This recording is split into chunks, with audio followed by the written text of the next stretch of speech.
Hello friends, જય Shri Krishna. Welcome back to my YouTube channel. તો friends, અત્યારે વાગી ગયા છે 9:15 અને નાસ્તો પણ થઈ ગયો છે અને ટિફિન પણ રેડી થઈ ગયું છે.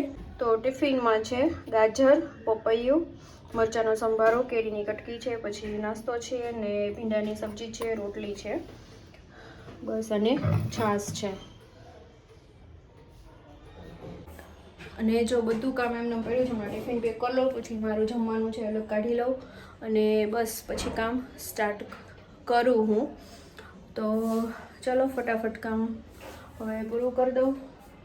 આજે તો એટલું બધું નથી, પણ આજે છે ને મારે નાસ્તો બનાવવાનો છે, ચેવડો બનાવવાનો છે અને કુકિંગના વિડીયો શૂટ કરવાના છે ને એવું બધું છે. એટલે જે રીતના ફ્રી થતી જાય એ રીતના બનાવતી આઈસ્ક્રીમ પણ મારે બનાવવું છે, એટલે એવું બધું છે.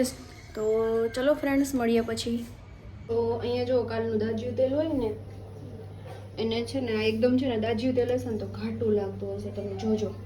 અને આ પ્રોસેસ કરશો ને એટલે એકદમ છે ને લાઇટ થઈ જશે અને એકદમ ચોખ્ખું પણ થઈ જશે. તો જો એમાં આ વસ્તુ હું મિક્સ કરું છું, એકદમ સરસ ચોખ્ખું તેલ તમારું થઈ જશે. ગેસની ફ્લેમ મેં ઓન જ કરી દીધી છે.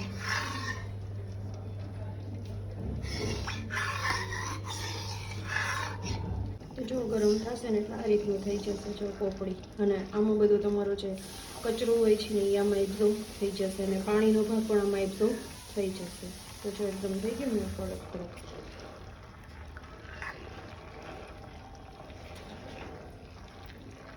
અને તેલ છે ને એ લાઇટ થઈ જશે, એકદમ જે ખાટું હોય ને ખાટું નહીં લાગે. એટલે આ રીતે તમે છે ને દાજિયા તેલને શુદ્ધ કરી શકો છો. જે આ બધા કણ છે ને એ બધા આ કોર્નફ્લોરમાં એબ્ઝોર્બ થઈ જશે. જો તમે જોઈ શકો છો, છે ને કેટલું બધું.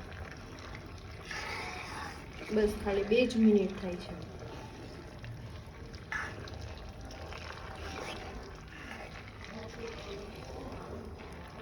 એકદમ સરસ મિક્સ થઈ ગયું.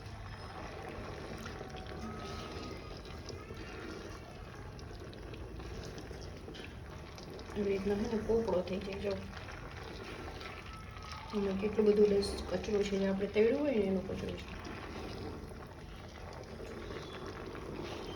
અને પછી આને ગાળીને આપણે બરણીમાં ભરી લેવાનું.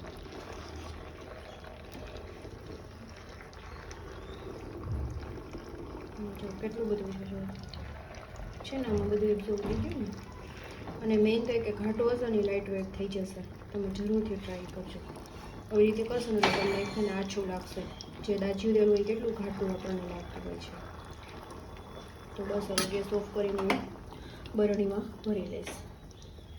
તો ફ્રેન્ડ્સ, તમને આ ટિપ્સ કેવી લાગી જરૂરથી તમે પણ ફોલો કરજો. અને આની પૂરી ટિપ્સ જોતી હોય ને તો મારી બ્રજ કુક ચેનલ છે ને એમાં તમને મળી જશે કે કેવી રીતના મેં શું કર્યું.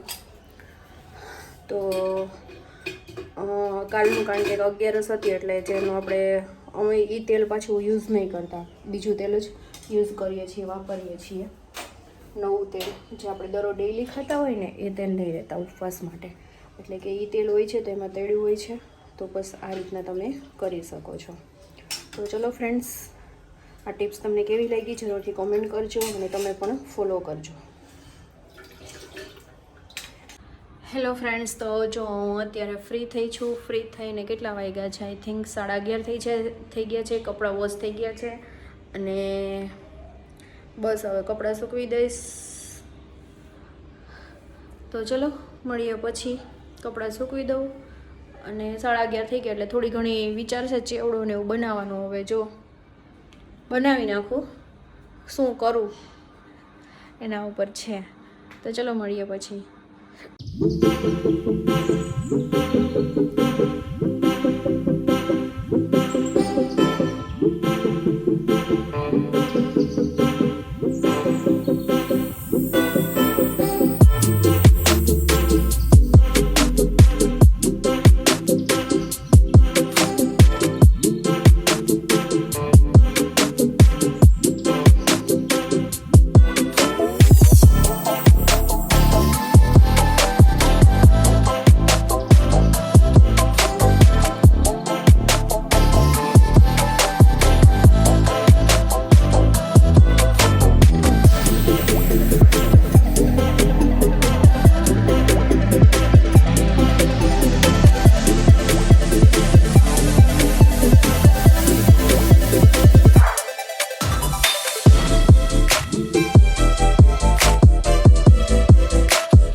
ફ્રેન્ડ્સ, તો અત્યારે વાગી ગયા છે 4:45 અને બસ હું ઉઠીને ફ્રેશ થઈ ગઈ છું. ક્યારની ઉઠી તો ક્યારની ગઈ હોય, પણ મારી મમ્મીને મેં કોલ ને કર્યો હોય એટલે અત્યારે છેક હું ફ્રી થાઉં. તો બસ હવે થોડું ઘણું કામકાજ છે એ બધું બતાવી દઉં. તો ચલો મળીએ ફ્રેન્ડ્સ. તો અત્યારે વાગી ગયા છે 7:15 અને મારે છે ને બટેટા ભૂંગળા બનાવવા છે. તો બસ એની બટેટા બફાઈ ગયા છે. હવે બસ ભૂંગળા લાવશે ને પછી બનાવીશ. તો બટેટા બફાઈ ગયા છે, કારણ કે બટેટા મેં કીધું પહેલાં જ બાફી લઉં એટલે વાંધો ન આવે. કે દિવસના છે ને નાના નાના હું બટેટા લાવી હતી, પણ કંઈ દમાલું કરવાનો કોઈ વારો જ ન આવ્યો. એટલે બસ હવે જો એ કરીશ અને વિડીયો એડિટ કરીશ. તો ચલો મળીએ એક નવા ફ્રેશ વ્લોગમાં. ત્યાં સુધી બાય બાય, જય શ્રી કૃષ્ણ.